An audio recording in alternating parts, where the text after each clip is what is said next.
పొద్దున్నే లేసి బకెట్ తీసుకొని, బకెట్‌లో టవలేసుకొని, ఒక ఎద్దునైతే కడగడానికొచ్చేసా. ఇదే ఆ ఎద్దు.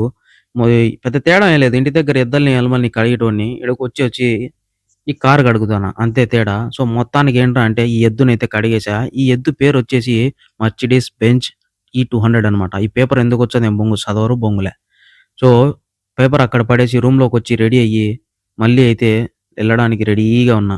సో, వేరే కార్‌కి తీసుకొని, కార్‌లో అలా ఎక్కి, స్టార్ట్ చేసుకొని, ఎళ్తున్న దారిలో అయితే భయపడిపోయా మామ. ఎందుకంటే ట్రాఫిక్ ఎక్కువుంది. ఎవడెక్కడ బ్రేకులు కొడతాడో అర్థం గాక, మనకేం సరిగ్గా కనపరావు ఈ అద్దాలు పెట్టుకొని. సో, అక్కడి నుంచి అలా ఈ షోరూమ్ దగ్గరకైతే వచ్చేసా. ఇదైతే షోరూమ్ అనమాట.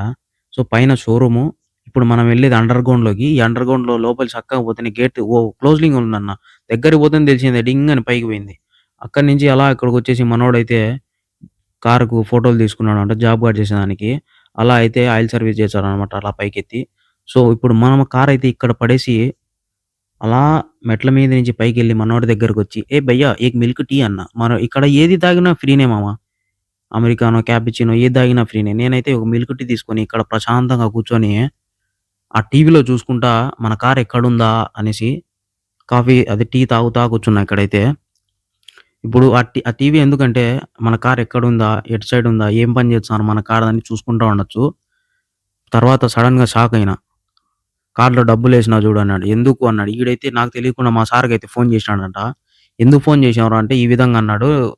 "ఇప్పుడైతే డబ్బులు పే చేయాల్సిందొచ్చది" అన్నాడు. "ఎందుకంటే మీ కారు వ్యాలిడిటీ అయిపోయింది." "ఏం వ్యాలిడిటీ?" అంటే "సర్వీస్ వ్యాలిడిటీ అయిపోయింది. ఇప్పుడు మీరు రెన్యువల్ చేసుకుంటే మళ్ళీ 2 ఏళ్ల దాకా ఏం అవసరం లేదు" అన్నాడు. సరేలే అని ఏం మాట్లాడకుండా వాడితో వచ్చి నా చేతిలో అయితే ఇది పెట్టాడు. ఇది పెట్టి క్యాషియర్ దగ్గరికి పో అన్నాడు. సరేలే అని సక్కంగా క్యాషియర్ దగ్గరకొచ్చి మనోడికి సలాం చెప్తే మనోడైతే రూ. 357 కట్టించుకున్నాడు కువైట్ డబ్బులు. 350 దినార్లు. అక్షరాల మన డబ్బులైతే రూ. 1,00,000. సో, ఏం మాట్లాడకుండా 2 చేతులు చెవులో పెట్టుకొని మన కార్ దగ్గరికైతే వచ్చినా. మన కార్ అయితే సర్వీసింగ్ చేయడం అయిపోయింది. క్లీన్ చేస్తున్నారు. సో, అక్కడి నుంచి మళ్ళీ అయితే ఇప్పుడు ఆయిల్ సర్వీస్ చేసినాడు కదా! ఆ బిల్ అనమాట ఇది. ఇదైతే ఫ్రీనే. సో, మళ్ళీ అక్కడి నుంచి మన కార్ దగ్గర మొత్తానికైతే మా కార్ అయితే అయిపోయిందనమాట సర్వీసింగు. సో, ఇది వాళ్ళు చేసింది. రేటింగ్ అయితే ఇయ్యొచ్చు 10/6. సో, మళ్ళీ మొత్తానికి నేనైతే ఎళ్లి గేట్ పాస్ తెచ్చుకున్నాననమాట.